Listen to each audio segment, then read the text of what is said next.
Assalamualaikum warahmatullahi wabarakatuh. Salam sejahtera bagi kita semua. Pada hari ini kami akan menayangkan hasil presentasi yang telah kami buat dengan judul Faktor Pengaruh Keberhasilan.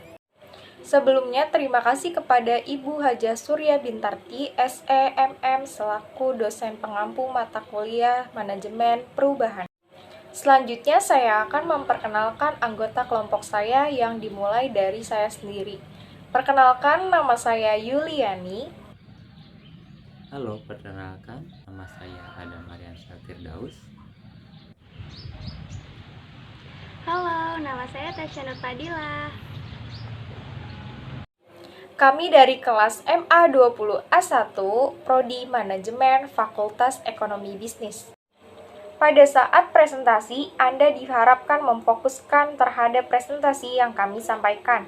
Jika ada yang kurang jelas atau kurang dimengerti, Anda dapat menanyakan pada kami di akhir presentasi. Baik, kami mulai saja untuk presentasi. Materi yang pertama yaitu faktor-faktor yang mempengaruhi perubahan organisasi. Yang kedua, tingkat perubahan organisasi. Yang ketiga, pengembangan organisasi. Materi tersebut akan disampaikan oleh saya sendiri. Faktor-faktor yang mempengaruhi perubahan organisasi. Mengapa setiap organisasi membutuhkan suatu perubahan? Karena setiap organisasi selalu membutuhkan perubahan. Perubahan tersebut sebagai reaksi terhadap perubahan dalam lingkungan organisasi tersebut. Perubahan organisasi mengacu kepada hal yang berkaitan dengan aktivitas pelaksanaan tugas di dalam suatu organisasi, sehingga menuju kepada suatu keadaan di dalam perusahaan tersebut yang dianggap lebih baik oleh pihak manajemen seiring dengan berjalannya waktu. Restrukturisasi organisasi adalah salah satu dari bentuk perubahan organisasi. Penyebab perubahan terbagi menjadi dua. Yang pertama ada internal, yaitu perubahan tujuan, perubahan struktur organisasi, perubahan secara operasional atau aktivitas organisasi, dan lain-lain. Yang pertama ada perubahan internal yang direncanakan. Misalnya, sebuah perusahaan melakukan akuisisi perusahaan lain. Yang kedua ada perubahan internal yang tidak direncanakan. Misalnya, perubahan karakteristik demografis atau jenis kelamin, pendidikan, usia, tenaga kerja pada perusahaan. Selanjutnya ada perubahan eksternal, yaitu perubahan sistem ekonomi, teknologi, dan lain-lain. Yang pertama ada perubahan eksternal yang direncanakan, misalnya pengenalan teknologi yang baru. Yang kedua ada perubahan eksternal tidak direncanakan, misalnya perubahan kebijakan moneter sebagai respon perubahan politik dan ekonomi tiba-tiba. Materi yang kedua tentang tingkat perubahan organisasi. Ada berapa sih tingkat perubahan dalam organisasi? Dalam perubahan organisasi terdapat 3 tingkatan, antara lain yaitu: yang pertama, perubahan pada tingkat organisasi. Adanya promosi kenaikan jabatan seseorang dalam organisasi berimplikasi pada perubahan posisi jabatan di tingkatan bawahnya. Pertama, perubahan peran dalam aktivitas formal organisasi. Kedua, perubahan pada tingkat organisasi berbeda dan cenderung rumit dibandingkan dengan perubahan di tingkat individu dan kelompok. Yang kedua, perubahan pada tingkat kelompok. Kelompok sebagai media atau wahana perubahan. Kelompok sebagai sasaran perubahan. Kelompok sebagai agen perubahan. Yang terakhir, perubahan pada sikap individu, meliputi aspek pengetahuan, sikap, atau perilaku, ketidakpuasan, atau aksi mogok. Materi selanjutnya adalah pengembangan organisasi. Apa tujuan dari pengembangan organisasi? Tujuan utama pengembangan organisasi adalah untuk perbaikan fungsi organisasi itu sendiri. Peningkatan produktivitas dan keefektifan organisasi membawa implikasi terhadap kapabilitas organisasi dalam membuat keputusan berkualitas dengan melakukan perubahan terhadap struktur, kultur, tugas, teknologi, dan sumber daya manusia. Maksudnya, pendekatan utama terhadap hal ini adalah mengembangkan budaya organisasi yang dapat memaksimalkan keterlibatan orang dalam pembuatan keputusan yang efektif dalam organisasi. Berikut tujuan pengembangan organisasi menurut Robbins tahun 1984. Yang pertama, meningkatkan tingkat kepercayaan dan dukungan di antara anggota organisasi. Yang kedua, meningkatkan timbulnya konfrontasi terhadap masalah organisasi, baik kelompok maupun antar kelompok, sebagai kebalikan dari two sweeping problem under drug. Yang ketiga, terciptanya lingkungan di mana otoritasi peran yang ditetapkan ditingkatkan dengan otoritasi berdasarkan pengetahuan dan keterampilan. Keempat, meningkatkan keterbukaan komunikasi secara horizontal, vertikal, dan diagonal. Yang kelima, menaikkan tingkat antusiasme dan kepuasan personal dalam organisasi. Keenam, menemukan solusi yang sinergis terhadap masalah. Yang terakhir, menaikkan tingkat responsibilitasi diri dan kelompok dalam perencanaan dan implementasi. Apa kata Toha tahun 2002? Hampir semua pakar berpendapat bahwa pengembangan organisasi bertujuan melakukan perubahan. Dengan demikian, jika diterima pendapat bahwa penyempurnaan dalam organisasi sebagai suatu sarana perubahan yang harus terjadi, maka kemudian secara luas pengembangan organisasi dapat diartikan pula sebagai perubahan organisasi. Nah, bagaimana ya kata Indra Wijaya tahun 1983? Menurutnya, pengembangan organisasi merupakan suatu pendekatan dan teknik perubahan organisasi. Materi selanjutnya akan disampaikan oleh Tasya Nurfadilah. Materinya adalah ciri pengembangan organisasi, metode perubahan dan pengembangan organisasi, dan faktor kunci perubahan. Kepadanya saya persilahkan. Terima kasih kepada moderator yang telah memberikan kesempatan kepada saya untuk menjelaskan materi manajemen perubahan. Saya di sini akan menjelaskan 3 poin. Poin yang pertama, ciri pengembangan organisasi. Yang poin kedua, metode perubahan dan pengembangan. Poin yang ketiga, faktor kunci perubahan. Nah, terlebih dahulu saya di sini akan menjelaskan poin yang pertama, ciri dari pengembangan organisasi. Nah, di sini ada 6 poin. Yang pertama itu merupakan strategi terencana dalam mewujudkan perubahan organisasial yang memiliki sasaran jelas berdasarkan diagnosa yang tepat tentang permasalahan yang dihadapi oleh organisasi. Nah, yang kedua merupakan kolaborasi antara berbagai pihak yang akan terkena dampak perubahan yang akan terjadi. Nah, yang ketiga, menekankan cara-cara baru untuk diperlakukan untuk meningkatkan kinerja seluruh organisasi dan semua satuan kerja dalam organisasi. Yang keempat, mengandung nilai humanistik, di mana pengembangan potensi manusia menjadi bagian terpenting. Yang kelima, menggunakan pendekatan komitmen sehingga selalu memperhitungkan pentingnya interaksi dan interdependensi antara berbagai satuan kerja sebagai bagian integral di suasana yang utuh. Nah, yang keenam, menggunakan pendekatan ilmiah dalam upaya meningkatkan efektivitas organisasi. Nah, untuk poin yang kedua tentang metode perubahan dan pengembangan organisasi. Apa saja sih metode dari perubahan dan pengembangan organisasi? Nah, di sini ada 8 metode yang dapat digunakan, antara lain yaitu yang pertama, sensitivity training. Merupakan teknik OD yang pertama diperkenalkan dan yang dahulu paling sering digunakan. Teknik ini sering disebut juga T-group dalam kelompok-kelompok T singkatan training yang masing-masing terdiri atas 6-10 peserta pemimpin kelompok terlatih, membimbing peserta meningkatkan kepekaan sensitivity terhadap orang lain, serta keterampilan dalam hubungan antara pribadi.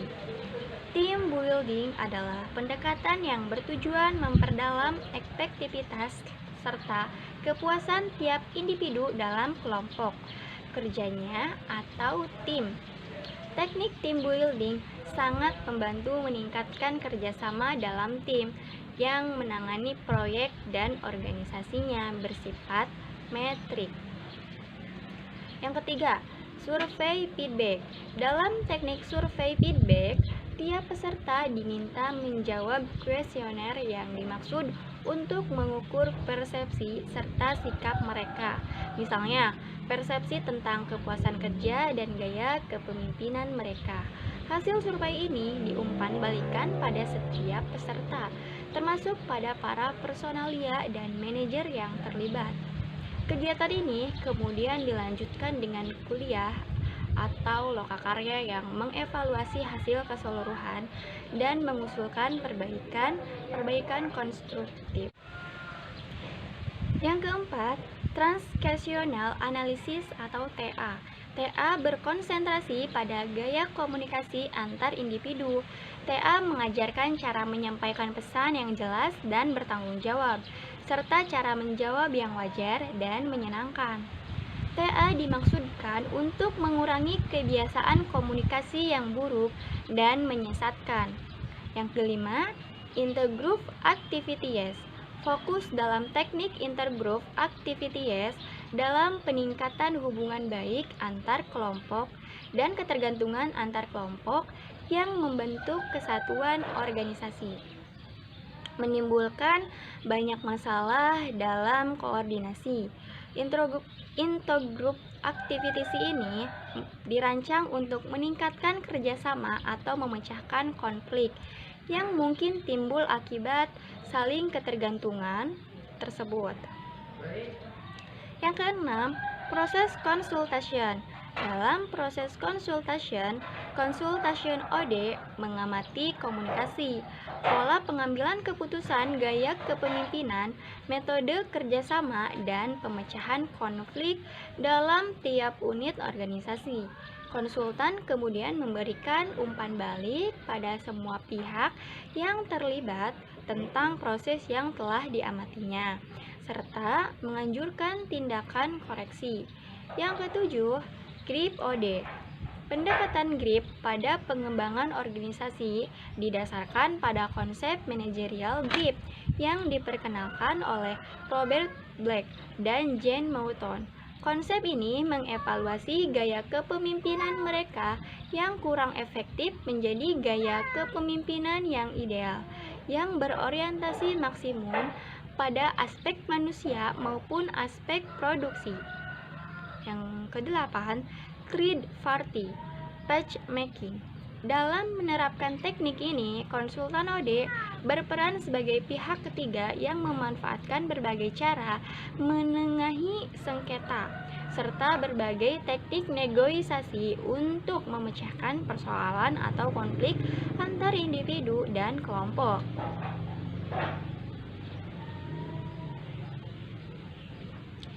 Nah, untuk poin yang ketiga, faktor kunci perubahan. Apa saja sih kunci dari perubahan?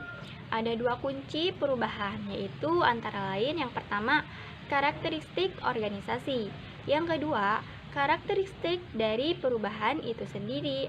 Artinya, sejauh mana kesiapan organisasi itu untuk melaksanakan proses perubahan. Nah, ini juga mencakup tiga aspek, yaitu yang pertama, kesesuaian arah perubahan dengan jiwa organisasi. Yang kedua, level dan dampak perubahan. Yang ketiga, serta ada atau tidak adanya serikat pekerja. Seperti itu. Dan di sini ada 6 tema penting dalam mengelola proses perubahan. Arsitektur perubahan komunikasi performance management antara lain. Yang pertama, arsitektur perubahan. Arsitektur perubahan terdapat strategi dan struktur yang jelas, serta tahapan aktivitas yang sistematis guna mendorong proses perubahan. Yang kedua, komunikasi. Komunikasi terdapat media komunikasi yang bersifat reguler dan variatif untuk mensosialisasikan sasaran perubahan dan juga mengkomunikasikan sasaran-sasaran yang telah berhasil dicapai. Yang ketiga, performance management. Performance Management, sistem manajemen kinerja dan kebijakan pengelolaan sumber daya manusia diselaraskan untuk mendorong tumbuh perilaku baru yang sejalan dengan tujuan perubahan. Yang keempat, Cultural Capacity. Cultural Capacity, budaya perusahaan dimodifikasi sesuai dengan arah baru proses. Dan yang kelima, Leadership Capacity. Leadership Capacity, nilai dan perilaku yang dianut leader adalah sejalan dengan sasaran perubahan yang ingin dituju. Para leader memiliki kapasitas untuk memimpin proses perubahan. Yang keenam, Individual and Team Capacity. Individual and Team Capacity, serangkaian tindakan pengembangan dilakukan untuk meningkatkan kompetensi yang diperlukan bagi suksesnya proses perubahan. Sekian materi yang telah saya sampaikan, kurang lebihnya mohon maaf. Saya kembalikan kepada moderator. Materi terakhir akan disampaikan oleh Adam Aryansyah. Materinya adalah tingkat perubahan dan respon terhadap tingkat perubahan. Kepadanya saya persilahkan. Oke, baik, terima kasih saya ucapkan kepada moderator karena telah memberikan kesempatan kepada saya untuk menjelaskan materi kedua terakhir ini. Yang pertama itu ada tingkat perubahan dan yang terakhir adalah respon terhadap perubahan. Nah, yang pertama itu tingkat perubahan. Nah, ada 4 tingkat perubahan yang perlu diketahui, yaitu perubahan pengetahuan, perubahan sikap, perubahan perilaku individu, dan perubahan perilaku kelompok. Nah, di sini juga ada tingkatan menurut Hersey dan Blanchard 1977. Mereka menyatakan ada 4 tingkat perubahan. Yang pertama itu perubahan dalam pengetahuan, perubahan dalam sikap, perubahan dalam perilaku individu, perubahan dalam perilaku kelompok. Nah, kita bahas satu-satu nih. Yang pertama itu perubahan dalam pengetahuan. Perubahan dalam pengetahuan cenderung merupakan perubahan yang paling mudah karena biasanya pengetahuan bisa berubah akibat membaca buku ataupun mendengarkan guru mengajar atau dosen mengajar. Nah, yang kedua itu ada perubahan dalam sikap. Perubahan dalam sikap biasanya digerakkan oleh emosi pada diri kita masing-masing dengan cara yang positif ataupun dengan cara negatif. Karena perubahan sikap akan lebih sulit dibandingkan dengan perubahan pengetahuan. Yang ketiga, perubahan dalam individu atau perubahan dalam perilaku individu. Tingkat kesulitan lanjutnya atau berikutnya adalah perilaku individu. Misalnya, seorang manajer mungkin saja mengetahui dan mengerti bahwa keperawatan primer jauh lebih baik dibandingkan beberapa model asuhan keperawatan lainnya, tetapi tetap tidak menerapkan dalam perilakunya karena berbagai alasan. Yang keempat, perubahan dalam perilaku kelompok. Perubahan ini merupakan yang paling sulit karena melibatkan lebih dari satu orang atau melibatkan banyak orang. Di samping itu juga kita harus mencoba mengubah kebiasaannya, adat istiadat dan tradisi yang itu lumayan sulit atau sangat sulit. Nah, di sini apakah perubahan bisa kita tinjau dari 2 sudut pandang? Bila kita tinjau dari sikap yang mungkin muncul, maka perubahan bisa kita tinjau dari 2 sudut pandang, yaitu perubahan partisipatif dan perubahan yang diarahkan atau paksaan. Yang pertama, perubahan partisipatif. Perubahan partisipatif akan terjadi bila perubahan berlanjut dari masalah pengetahuan ke perilaku kelompok. Pertama-tama, anak buah diberi pengetahuan dengan maksud mereka akan mengembangkan sikap positif pada subjek. Karena penelitian menduga bahwa orang berperilaku berdasarkan sikap-sikap mereka, maka seorang pemimpin akan menginginkan bahwa hal ini memang benar.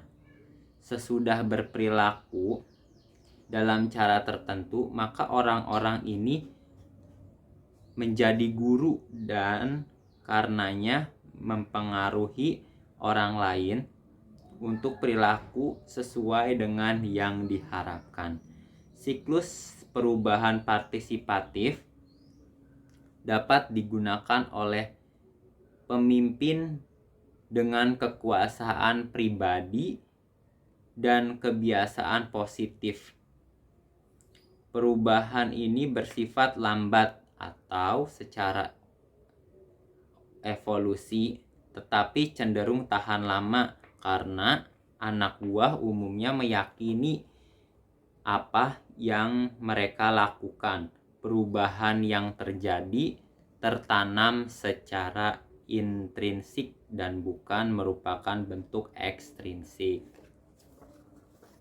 Yang kedua itu perubahan diarahkan atau paksaan. Perubahan diarahkan atau paksaan ini bertolak belakang dengan perubahan partisipatif. Perubahan ini dilakukan dengan menggunakan kekuasaan, posisi, dan manajemen yang lebih tinggi, memberikan tanggungannya, arah, dan perilaku untuk sistem dari masalah. Perintah disusun dan anak buah diharapkan untuk memenuhi dan mematuhi. Harapannya mengembangkan sikap positif tentang hal tersebut dan kemudian mendapatkan pengetahuan lebih lanjut. Jenis perubahan ini bersifat berubah-ubah, cenderung menghilang apabila manajer tidak konsisten untuk menerapkannya.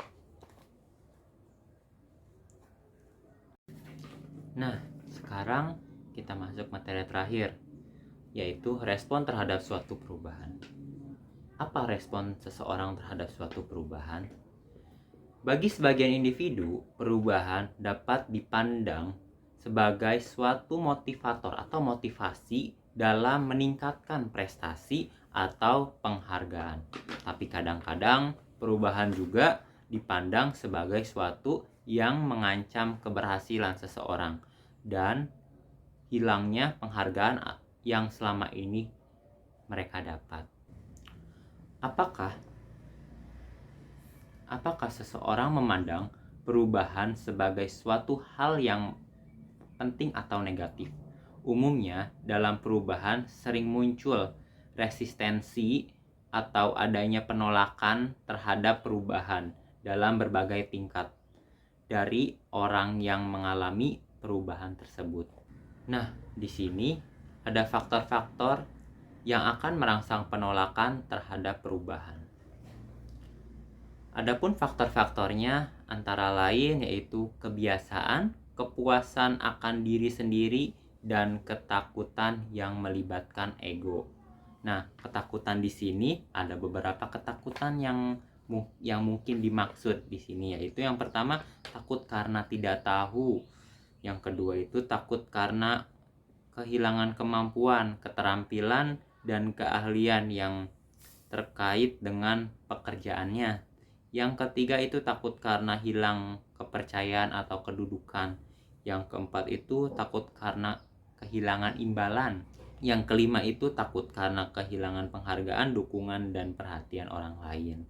Nah, di sini juga ada juga loh respon-respon positif yang akan meminimalkan penolakan terhadap perubahan dalam hal pengurangan tenaga kerja, adalah sebagai berikut. Kita lihat ya. Yang pertama itu mempunyai orientasi yang kuat terhadap realita, kehidupan, pengetahuan.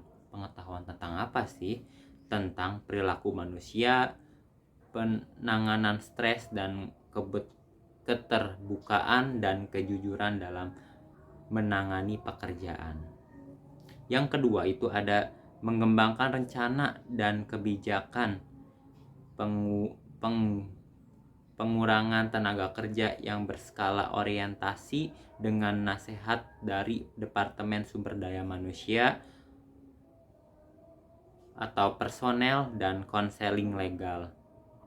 Yang ketiga yaitu mempertimbangkan penggunaan konsultan.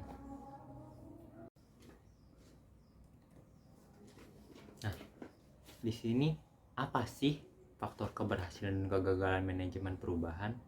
Yang pertama, kepemimpinan. Nah, kepemimpinan suatu kelompok atau suatu organisasi itu mungkin ada yang menolak yang namanya perubahan dan juga ada yang menerima perubahan. Nah, di situ adalah faktor keberhasilan dan kegagalan. Yang pertama itu budaya. Karena susahnya yang tadi dalam kelompok juga itu sudah dijelaskan, itu cukup susah karena dalam kelompok itu biasanya terdiri dari lebih dari satu orang atau terdiri dari banyak orang, yang maka dari itu pastinya dari orang-orang tersebut berbeda-beda budaya dan berbeda-beda latar belakangnya. Yang kedua itu masalah SDM. Nah, kadang ada SDM yang sudah nyaman dengan dirinya yang sekarang, tidak ingin berubah yang lebih baik karena sudah mendapatkan apa yang dia inginkan, dia stop sampai situ. Dan yang terakhir itu respon cepat. Nah, ada juga 4 pendorong utama nih, yang sebenarnya ada 3 yang ada di buku, sama kelompok kami ditambahkan menjadi 4. Yang pertama itu ada teknologi. Yang kedua itu ada tata kelola pemerintah yang baik. Yang keempat itu ada globalisasi menurut Kempi dan Nohria 1996. Dan yang terakhir itu ada kepemimpinan. Teknologi. Apa sih teknologi? Teknologi merupakan pengetahuan, perangkat, teknik, dan tindakan yang digunakan untuk mengubah input menjadi output. Nah, terusnya, teknologi juga mempengaruhi struktur organisasi, menentukan sifat pekerja individu, mempengaruhi sikap dan perilaku karyawan, dan mengendalikan struktur sosial non-formal di dalam organisasi, dan pada akhirnya menentukan kemampuan organisasi dalam meraih sasaran.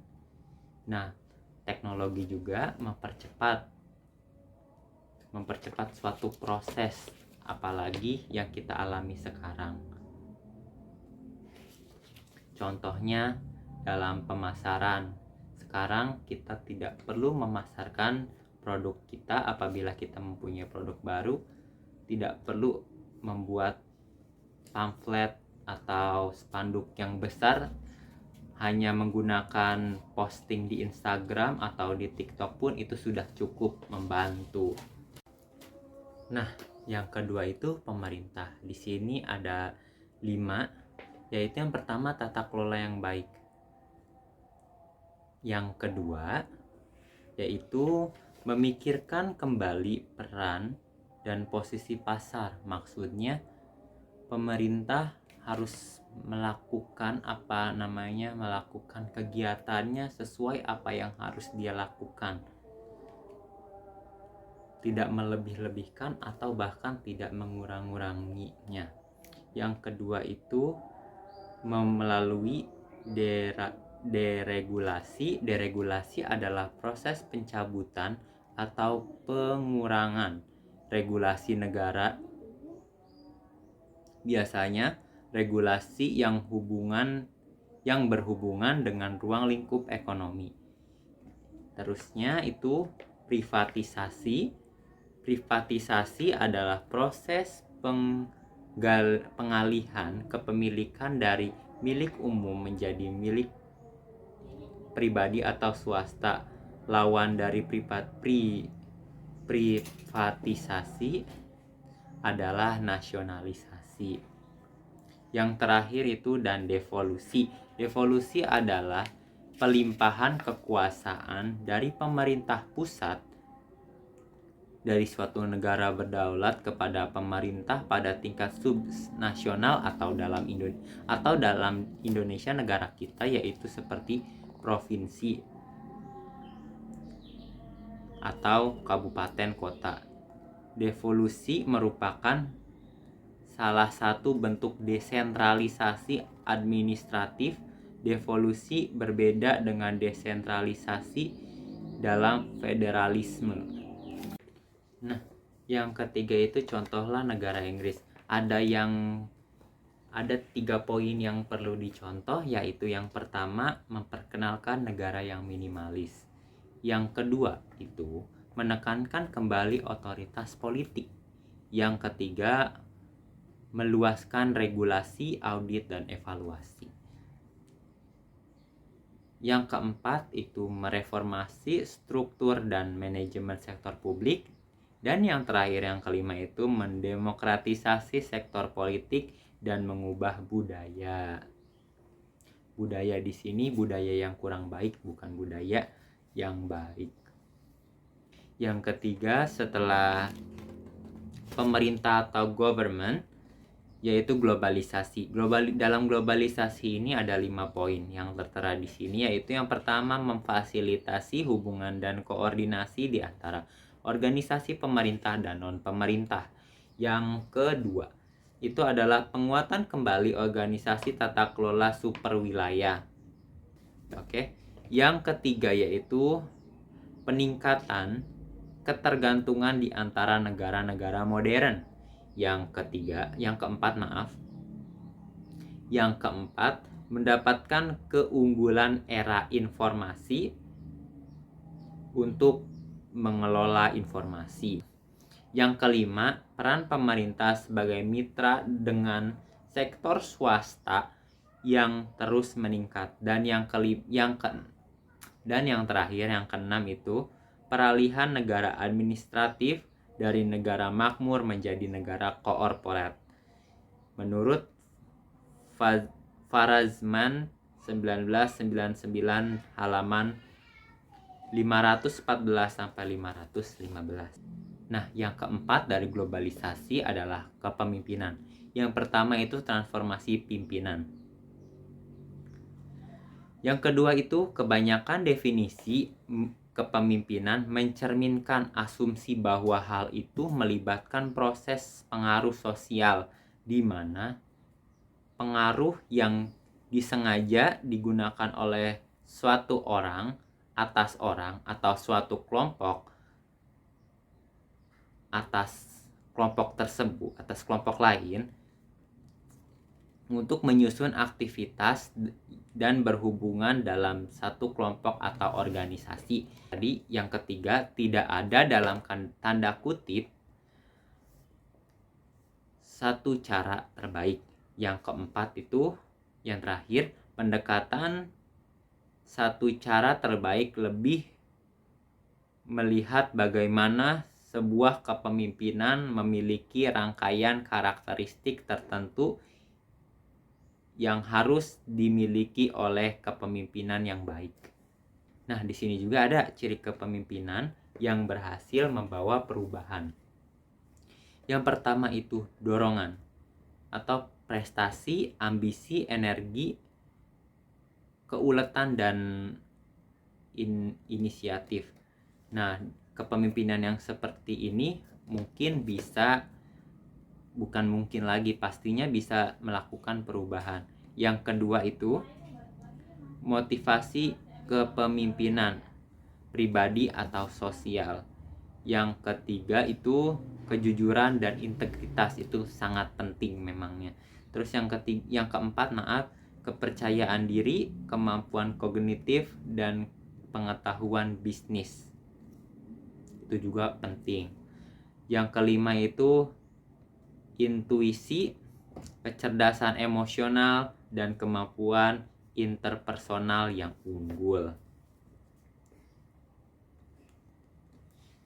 Nah, selanjutnya ada perilaku kepemimpinannya itu kepedulian atas tugas, kepedulian pada orang lain, kepemimpinan yang mengarahkan, dan yang terakhir itu kepemimpinan partisipatif.